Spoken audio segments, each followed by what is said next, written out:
I'm 28 and I still live at my parents' house. And I just want to come on and I wanted to talk about it because it's something that should just be more normalized. I actually just had this really good conversation with my mom about this. And I know I come on here and I know I talk about a lot of the negative aspects of living at home, but here's the thing. I am so grateful that I live at home.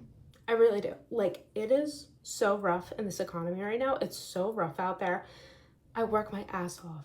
I work really hard. I'm in grad school. I really don't have many options. So I am just so grateful that I do have a stable home that I can stay in. I have a roof over my head. I have good food on the table. My dog has a place to stay. My mom loves my dog. My dog is able to stay here with me. Two truths can exist at the same exact time. You can be really grateful for the place that you have, the roof that you have over your head.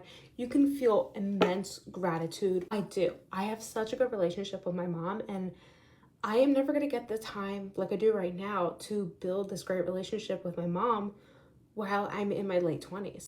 It almost makes me really emotional because my mom is my best friend. I am so grateful for this opportunity that I have this time right now that I can just bond with her. Two truths can exist at the same time. I cannot say this loud enough. Two truths can exist at the same time. You can have immense gratitude for the place that you live in, the home that you live in, the roof over your head. You can have immense gratitude, and you can also feel frustrated. You can feel ashamed. You can feel insecure. You can feel embarrassed by the fact that you're 28 and you had planned something totally different for your life and things didn't go according to plan. You can feel immense gratitude for the fact that you have a home. You have a place to live. You have family that you love, that you have a stable foundation. I am so grateful for. But there are also times where I feel extremely frustrated in the morning when I'm trying to get ready for work and there's just chaos going on. Sometimes there's screaming, dogs barking, cats fighting with each other, and it can be triggering when you already are just such a hyper-reactive person. Yes, I'm extremely grateful. I am. But that doesn't take away from the fact that sometimes you can feel really frustrated in the place that you live in with the different chaos going around. You can feel extremely, extremely lucky, but then also feel really ashamed at the place that you're at in your life too. You can feel... Yeah, I get it. I mean, on one hand, you want to be grateful that you have somewhere to go. Some people, their parents won't let them stay with them, or they don't got nowhere for them to go to. But at the same time, being 28, almost 30, and not having life figured out, that could be frustrating, that could be embarrassing, whatever else, right? It could be all of the above. It could be overwhelming. It could be, especially if it depends on the environment you're in, but if it's somewhere that brought you trauma, then it could still be bringing back old feelings, of trauma or building on that. You might not have the best relationship with your parent or whatnot. They might let you stay, but they really don't want you there. That happens. It could be something like her life as well. She said her mom, her best friend, so it's like she should be good in there, but still, she wants her own. She got to deal with house rules. Her mama probably still treating her like a kid, even though she like almost 30. Things like that. So I get it. But at the same time, you have somewhere and you don't decide your own path. You're not in control of that. You got to be grateful at the same time, but you can be real with yourself and your feelings. If you feel a type of way, you feel a type of way. Nothing wrong with letting it be known. Embarrassed, but you can also have gratitude. You can also have immense love, and you can also just be so thankful for what you do have. But that doesn't also take away from the fact that there are times where you do get really frustrated, or you do get really overwhelmed or overstimulated, or God, you just want a peaceful moment, and you can't have that all the time. And learning how to navigate this. So many different tips and tricks and tools that you can utilize to make your living situation, your experience better.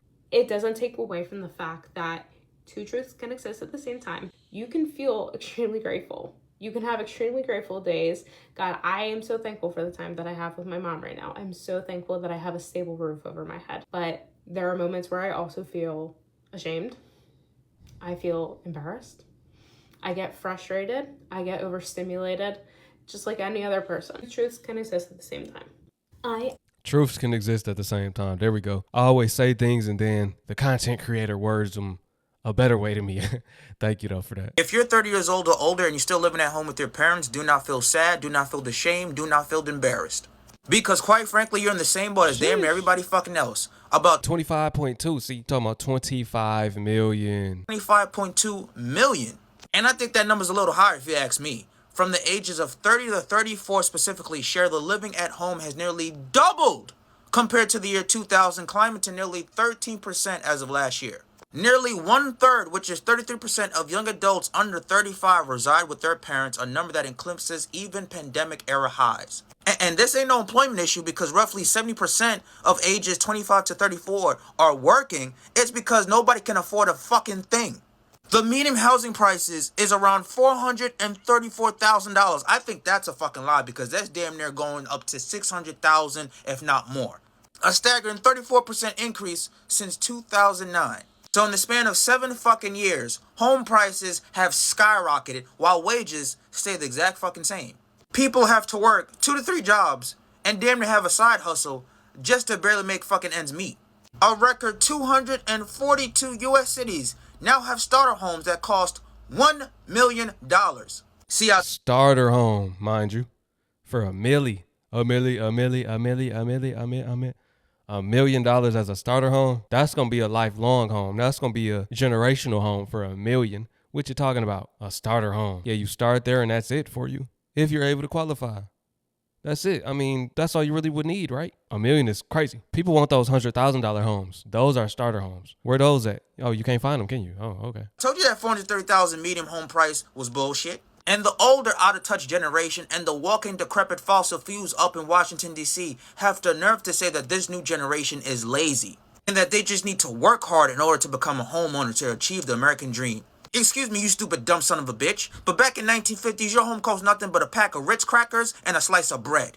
Now in 2026, in 242 U.S. cities, starter homes cost $1 million. The old heads wouldn't be able to do shit and have nothing to their name with a 1950 U.S. salary for 2026 prices. And what makes it even funnier for those who are still trying to save their way out of their parents' basement or childhood rooms, their parents think that their children are supposed to have a mass savings as if they don't have any fucking bills or financial responsibilities themselves. Like if you went to college, like most of us did, you're probably paying back student loans. That's like what, $200, $500 a month, if not more?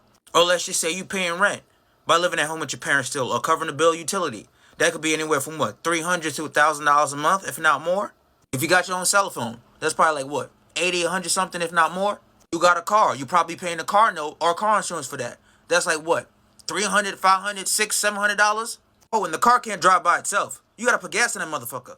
Have you seen the price of gas lately? Going up, down, up, down? Let's just say that's what, maybe $150, $200 a month?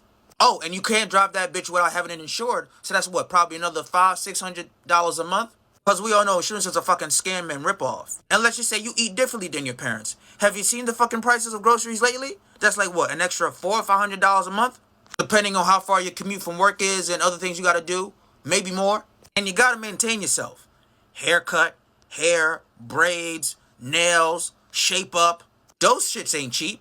And you need some type of social life with your friends. You can't just be at home 24/7. That costs money, let's say what, $200, $300, maybe $400 a month? But yeah, it'd be fucking retarded and stupid to think that a grown-ass adult who has the unfortunate situation of living at home to have $100,000, $200,000 in the bank when they have their own financial responsibilities that they have to tend to, and when a fucking starter home costs $1 million just to get the key. Not only on top of that, you gotta pay thousands of dollars a year in property tax. So the American dream is to buy home outside of America. Because here, you're living paycheck to paycheck, struggling beyond struggle, broke, unhappy, stressed out, miserable, and that's all unfortunately coming at the cost of all of our mental and private sanity. Right. This is the generation where the parents still have to take care of their children. Imagine, and this is why the birth rates are down too. You have a child and you still at your parents' house, they're gonna have to take care of you and your child. Let alone, like he said, the American dream is now getting a house outside of America. It's more obtainable. It's more affordable too. You still gotta have some type of online stream of income though. You have to run some type of business or have some type of skill that you can take with you. See, that's what's holding people back from doing that. So now they're stuck. That might be the goal, but they gotta get to there. They got to get to that point, right? But yeah, to sum it all up, it's hard to save when you still got bills like that. It's not like you're not paying nothing. You're just not paying rent. That's it. Still, these people have the same bills other than the rent. Yes, rent is high. Yes, rent and mortgage is high. But other than that, they still got bills. They still got a social life. They still got things they want to do. Maybe they're making investments. Like you said, they got student loans.